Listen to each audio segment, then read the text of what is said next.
Hello. I have overthought this whole process and I need to just start explaining and sharing the information that I found. When I learned a couple of years ago that the Aleph-tav, the first and last letters of the Hebrew alphabet, was not translated, typically not translated, and it's twice in Genesis 1:1, and when I looked it up using my phone Bible app, it had like 172 in the Old Testament, and I thought, oh, cool. So I looked them all up, and I printed out pages, starting with Genesis 1:1. And what did it mean? And initially, because I'm still learning my Hebrew alphabet. I cannot read Hebrew. I can recognize the Aleph-tav, and you'll see normally these little dots that are underneath it is not in the original text. That's added now to help pronounce the Hebrew words. And there weren't spaces. It was like, just can you imagine it? Just if you just wrote English that didn't have and you didn't use any vowel, and you just put all the letters, no spaces, no dots, no commas, no semicolons, no punctuations at all.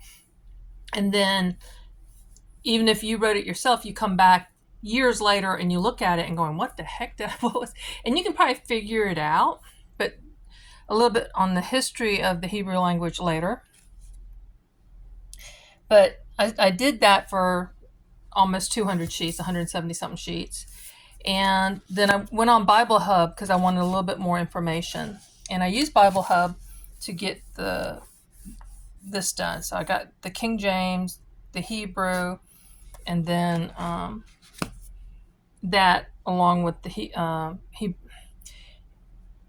anyway, when I went to Bible Hub, I found that this word 853 is in 11,020 times in the Old Testament. Oh, I got overwhelmed, but I was like, okay, let me just do Genesis, and I did all 50 chapters of Genesis as the Aleph-tav. But I also realized that 852, this gets a little bit different, and normally it means like signs, and I think it's in there 3 times. 854 is also the Aleph-tav, and it's in here 809 times, and I'm speaking King James, well, not King James, the original Hebrew manuscript in the Old Testament. 855 is a little odd. It's in there about 5 times. It's in there 5 times. And then there's different way. I'm still trying to understand what they're doing, but in the Strong's,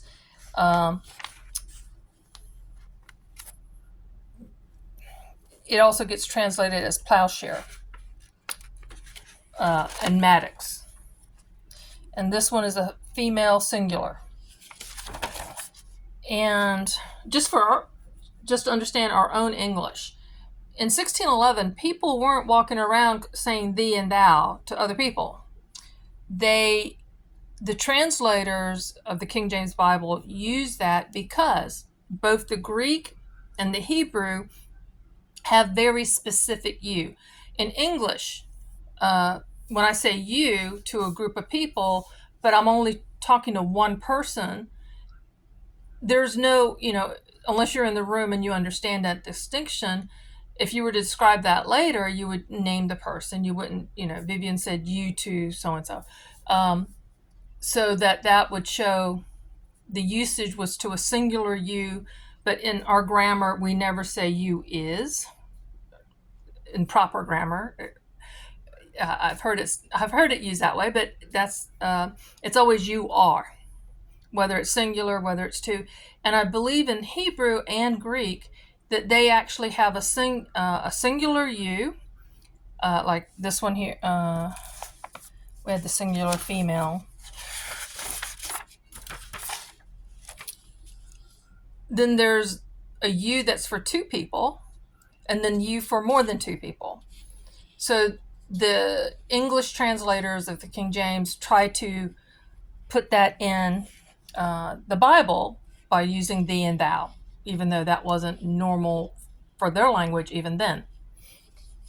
So, and then this one's a name, and it means with Baal, that pagan god, fallen angel, really, I believe. That's another discussion. 857 is also an et with another letter added, and it gets a meaning of this. But I'm leaning toward that maybe that letter, maybe there should have been a space, and that's still an et, Aleph-tav by itself, and then that letter with that means something else, or following that. Now, if you notice, those are the same Hebrew letters. And this, in the King James, will be come or bring, become, bring. In the NASB, it can be brought, came, come, bring, the different usage of it. And 859, again, same letter, a little different pronunciation, and it comes out to thee, thou, ye. So it gets very confusing, but I went using Bible Hub and literally went verse by verse, because I could have, it had a listing of all those, like 50 per search page, for 11,000 of them in the Old Testament. And I decided I'm just going to go and look at each verse. And I added 860 because I thought it was interesting that it becomes a female donkey. And I think that's the one that talked to Balaam.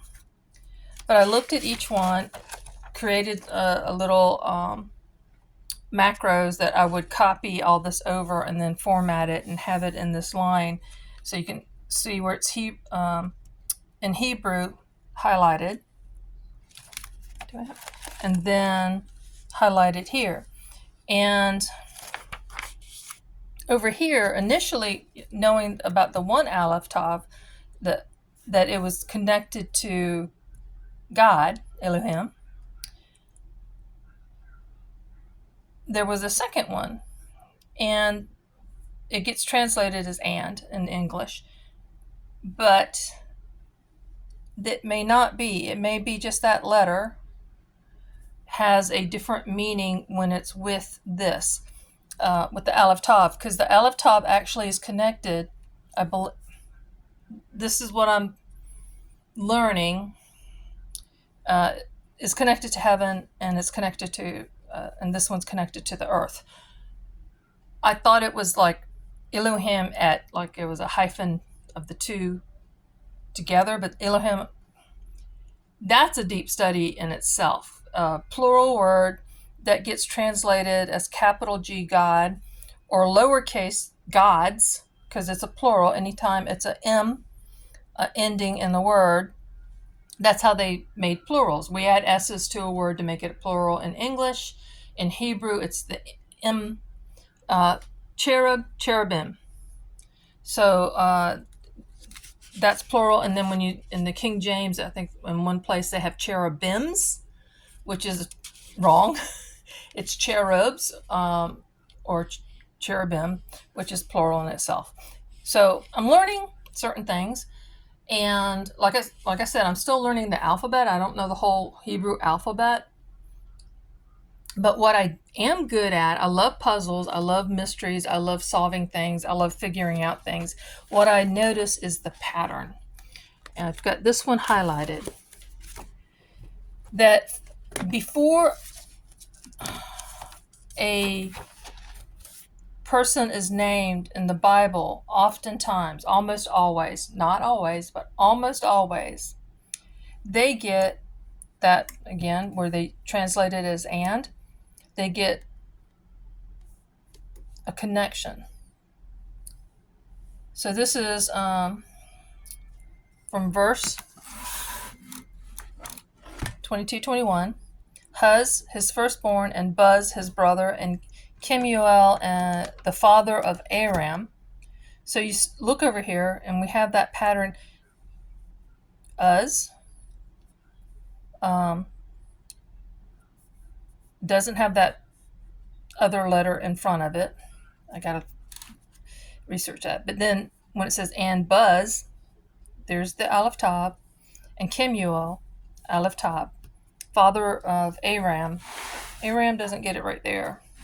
He may get it later. Adam and Eve don't get it initially, they get it later in scripture. It's very interesting how this is done. And then here's all these other names. And I won't try to, I know I'll mispronounce them, so I won't try to say these names, except for, I know Bethuel. I'm pretty sure I'm saying that pretty close to correct, if not correct. But they all got the Aleph-tav before their names. The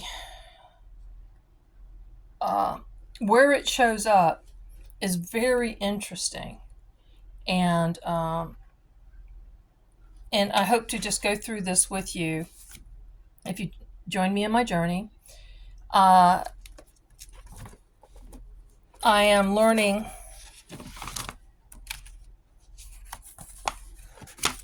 what does it mean when it shows up before, like Ham, Shem, and Japheth, the sons of Noah, all got it. Canaan does not get an et.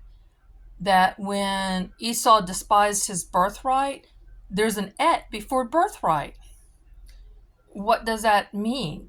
There's layers of meaning or possible meanings that I hope to share if you join me, and this is why this channel is called Aleph-tav, and I wrote it in the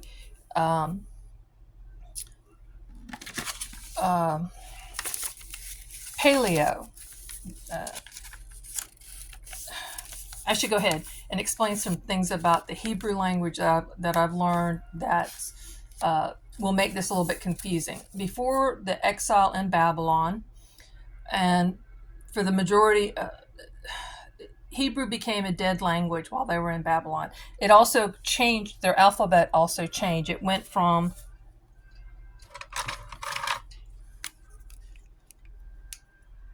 this was an original Aleph.